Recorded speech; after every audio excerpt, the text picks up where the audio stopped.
लोकसभा चुनाव के नतीजों के बाद सरकार बनाने का रास्ता लगभग साफ। प्रधानमंत्री मोदी कल पेश कर सकते हैं दावा। सरकार बनाने के लिए अटकलों पर एनडीए के सहयोगी दलों ने लगाया विराम। एकजुटता दिखाकर प्रधानमंत्री मोदी के नेतृत्व पर जताया भरोसा। एनडीए की बैठक में सभी सहयोगी दलों ने मोदी की अगुवाई में सरकार बनाने पर जताई सहमति। बैठक में मोदी के साथ नजर आए राजनाथ सिंह, शाह, नड्डा। 7 जून को होगी एनडीए की मीटिंग। संसद भवन में होगी बैठक। गठबंधन के नेता और सांसद मौजूद रहेंगे। अगली बैठक में संसदीय दल का नेता चुनने पर तैयारी होगी। एनडीए के सूत्र के हवाले से खबर। 9 जून को तीसरी बार प्रधानमंत्री की शपथ ले सकते हैं मोदी। मुख्यमंत्री एकनाथ शिंदे ने अपने आवास पर सभी सांसदों की बुलाई बैठक। मीटिंग के बाद शिंदे और सभी सांसद दिल्ली होंगे रवाना। चुनावी नतीजों के बाद बैठकों का सिलसिला लगातार तेज। इंडिया गठबंधन ने भी बीते बुधवार सभी सहयोगी दलों की बैठक बुलाई। दिल्ली में हुई बैठक में इंडिया गठबंधन ने भी साफ कर दी अपनी स्थिति। फिलहाल सरकार बनाने का नहीं करेंगे दावा। कर्नाटक में हुई कांग्रेस की हार पर बोले मंत्री सतीश जारकीहोली, कहा ओवर कॉन्फिडेंस से हुआ नुकसान। कर्नाटक के मंत्री सतीश ने कहा हम जीतेंगे, लेकिन अगर वो खुद टोपी पहनकर इधर उधर बैठेंगे तो हम संख्या पार नहीं कर पाएंगे।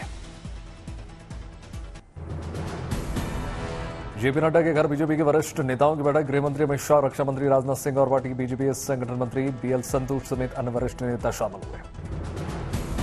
प्रधानमंत्री मोदी की शपथ ग्रहण तक दिल्ली में रह सकते हैं मुख्यमंत्री नीतीश कुमार। जेडीयू सूत्रों के मुताबिक एनडीए नेताओं के साथ राष्ट्रपति भवन भी दावा पेश कर सकते हैं। दिल्ली में जेडीयू के नवनिर्वाचित सांसदों के साथ आज बैठक भी करेंगे नीतीश कुमार। सूत्रों के हवाले से खबर। केंद्रीय कैबिनेट में 3 मंत्री पद चाहते हैं। बंगाल की मुख्यमंत्री ममता बनर्जी ने टीएमसी के नवनिर्वाचित सांसदों की बुलाई बैठक। शिवसेना नेता संजय राउत ने देवेंद्र फडणवीस को बताया महाराष्ट्र की राजनीति का विलेन। कहा देवेंद्र फडणवीस की वजह से महाराष्ट्र में बीजेपी की दुर्गति हुई। केंद्र में सरकार बनने से पहले यूसीसी और अग्निवीर योजना पर टकराव। जेडीयू नेता केसी त्यागी ने कहा हमने पहले ही कहा था इस पर सभी स्टेक होल्डर की वजह जाननी जरूरी है। जेडीयू को अग्निवीर योजना भी नहीं आ रही है रास। जेडीयू नेता केसी त्यागी ने कहा इस पर विचार विमर्श की जरूरत।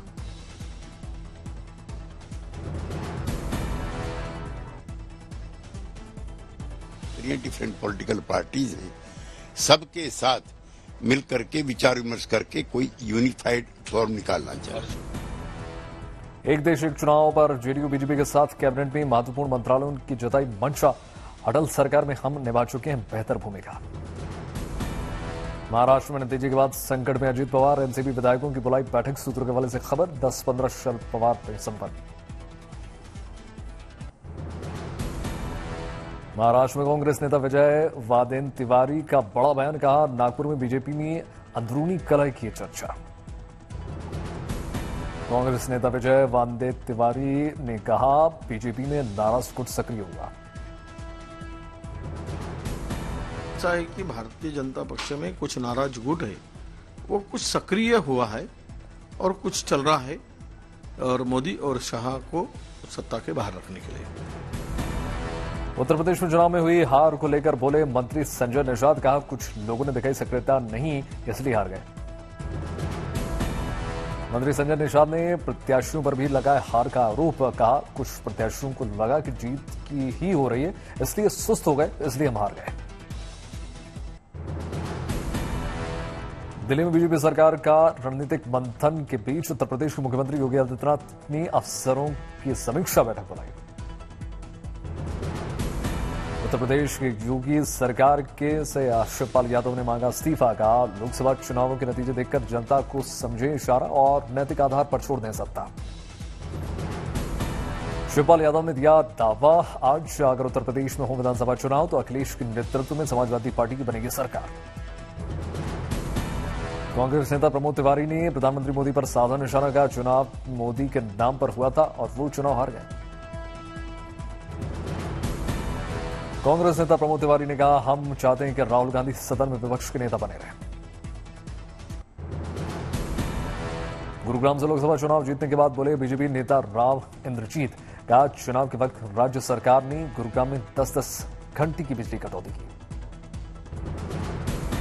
राव इंद्रजीत का बड़ा बयान, कहा प्रदेश का अगला मुख्यमंत्री कौन होगा ये अब तय होगा, गुटबाजी की ओर किया इशारा।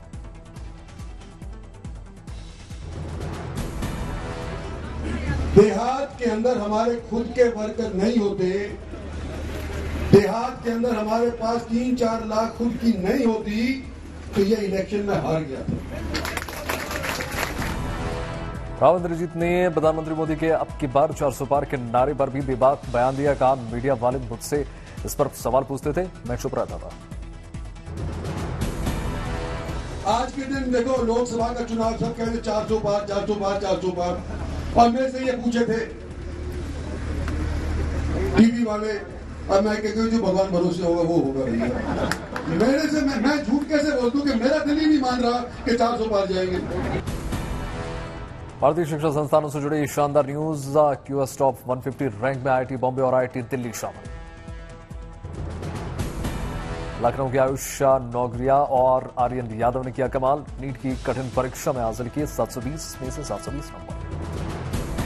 त्रिपुरा के चंद मलिक ने नीट परीक्षा में किया टॉप, 720 में से 720 अंक हासिल किए।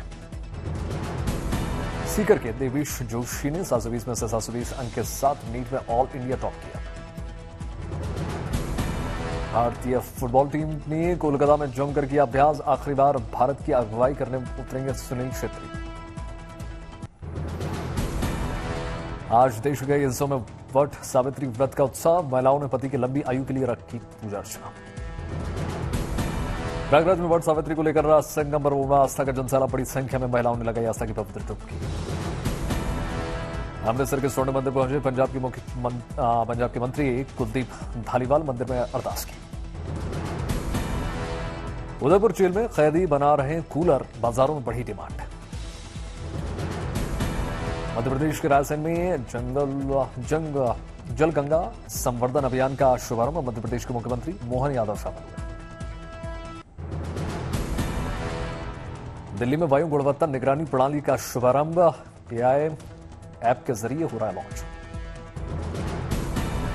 सूरत में पर्यावरण संरक्षण को लेकर कैदियों की अनूठी पहल, ग्रीन पुलिस स्टेशन में लगाए गए 900 पौधे। कुलगढ़ में पर्यावरण संरक्षण को लेकर चला गया स्वच्छता अभियान, 300 से ज्यादा वॉलंटियर्स शामिल हुए। असम के सोनीपुर में टेरिटोरियल आर्मी की 75वीं वर्षगांठ पर सैनिकों ने बड़ी संख्या में लगाए पेड़ पौधे।